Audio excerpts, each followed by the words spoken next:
microwave for you or the oil, they annoy you. You add another's neck for the wrong reasons. Election years now seeming like full-blown seasons. Let's talk about NWA POWERRR from November the 9th, 2021, the second and final piece to the By Any Means Necessary series. So we start the show with Crimson, and Crimson is talking about how he trusted Jax Dane with his life, that they were old tag team partners, best friends. Jax Dane betrayed him. Now they're going to settle it in the steel cage, which is the main event for this show.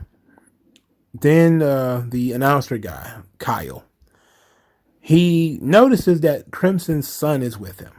And he's like, look, I don't, not far be it from me to question your parental experiences, but don't you think it's going to be a bloody affair? This is a cage match. Should you really be bringing your son? Then Crimson said, like, we had a conversation about it. And he said that he doesn't want his son to see his father back down to anybody. He wants to show his son that his father will stand up for himself. And most importantly, he wants to show his son what accountability looks like. And Jax Dane is going to get accountability in this main event. And then they had the match. And the match was indeed bloody. Crimson got blood. He bladed. He got blood. It was a decent little fight between these two guys. I think it went a little long. But Jax Dane wins the match, which is, to me, I thought it was dope. Now, because it made sense, but also there's an emotional element there. So the match starts with Jax Dane introduced first. He's going to turn around and face the entrance. So he's going to jump Crimson during the entrance, but Crimson comes from behind him. The two fight around the cage before getting inside. They fighting each other. Crimson gets busted open at one point, and then they start building up towards the conclusion. Dane, who had brought the chair into the ring, tries to spear, and while Crimson is holding the chair, but he's holding the chair like at his stomach. So Jax Dane spears the chair, and he's down for a while, and it looks like that could have led to the finish, and it probably should have been. But Dane ended up escaping. Jane then threw powder in the eyes of Crimson. And when that didn't work, he squirted him in the face with rubbing alcohol, which is probably the wildest shit. I don't know when the last time I saw something like that. And the crazy thing is he had been busted open too, so it was like alcohol on the open wound and in his eyes. And he beat him with a big lariat or something like that.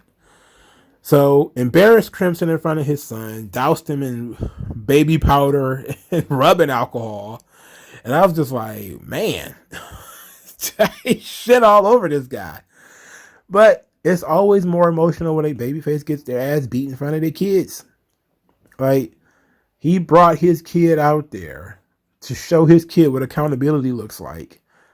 And accountability looks a lot like 60 proof in the eyes, bud. 60 proof in the eyes, buddy. This was a very good show from the in-ring perspective for the most part. So that main event, it was pretty good. The first match was Tim Storm versus some guy named Jaden Roller in a no disqualification match. Jaden Roller jumped Tim Storm while he was doing a promo and demanded a no disqualification match, to which Tim Storm just won the match. The co-main event, Nick Aldis and Trevor Murdoch versus Tom Latimer and Chris Adonis. This match was really good. We began the match earlier with Murdoch thanking Aldis for having his back and giving him the chance to get payback against Adonis. Aldis said that tonight is personal, that he never turned on Latimer. He had been by his side his entire career. But now Latimer wants to make a name off of him. He's not going to let it happen. Together they're going to strike Tom Latimer down. So Tom Latimer is in the ring after Camille defeats Kenzie Page, 2 straight falls in their 2 out of 3 falls match. I have no earthly idea what Kenzie Page did to get a 2 out of 3 falls match, but she ended up losing 2 straight falls, so it didn't matter. So it was Camille's birthday. So Tom Latimer brought out a birthday cake. The crowd starts chanting happy birthday to Camille. Tom Latimer then argued with the fans to tell them to shut up. Then he promised to kick Trevor Murdoch and Nick Aldis's asses and put them on the show for good. Then he demanded the crowd to sing happy birthday for Camille. They started singing happy birthday. He told them that they sucked and to shut up.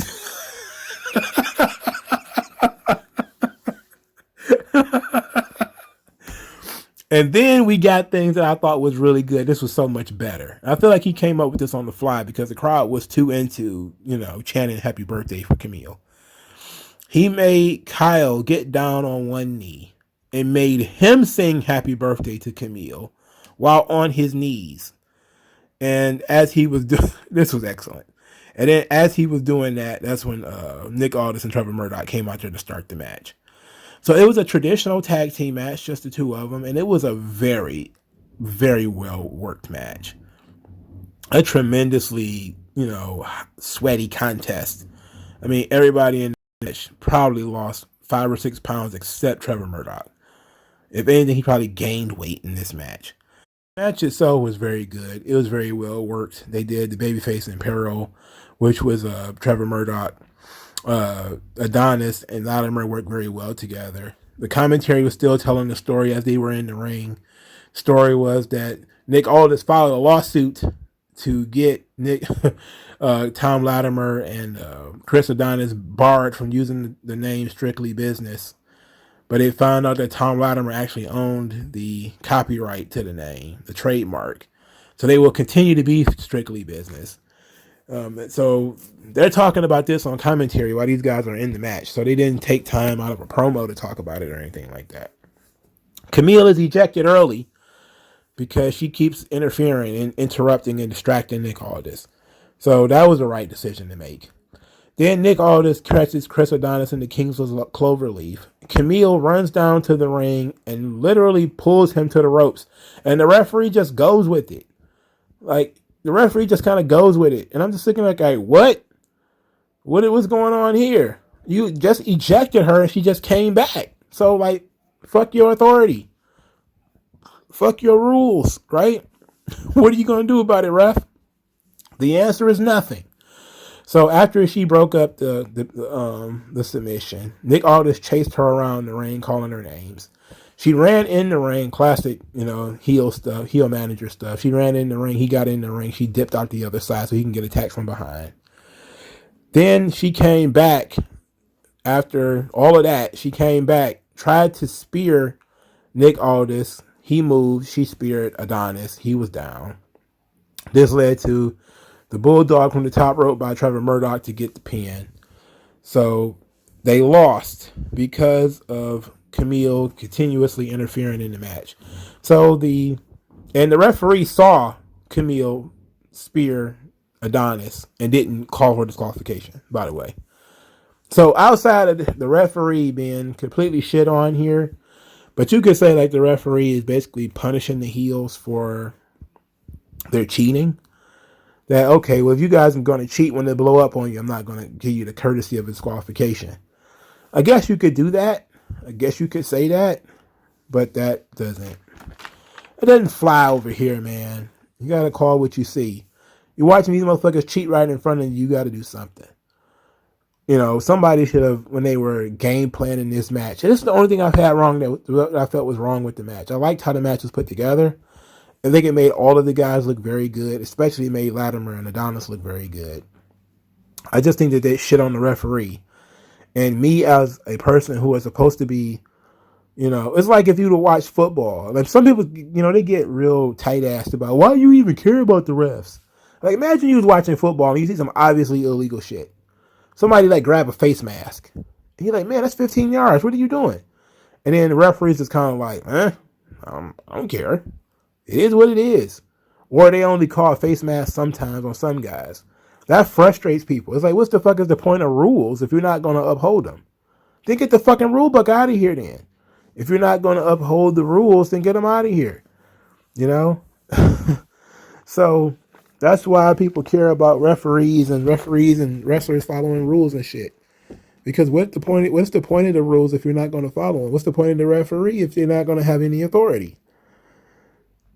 But other than that, this was a very solid show from top to bottom. I didn't care for Tim Storm versus Jaden Roller. It was kind of a filler. Kenzie Page versus Camille was also filler. But, you know, at least it was a well-worked match, and I got to, you know, Camille got to show off and do a good job of putting over Kenzie Page and making her look good. But the top two matches really delivered. The tag team match and the cage match delivered. But let me know what you guys think in the comment section below. Like this video, share this video, subscribe to the channel, donate to the channel. Thank you guys for your time, and I will talk to you guys later.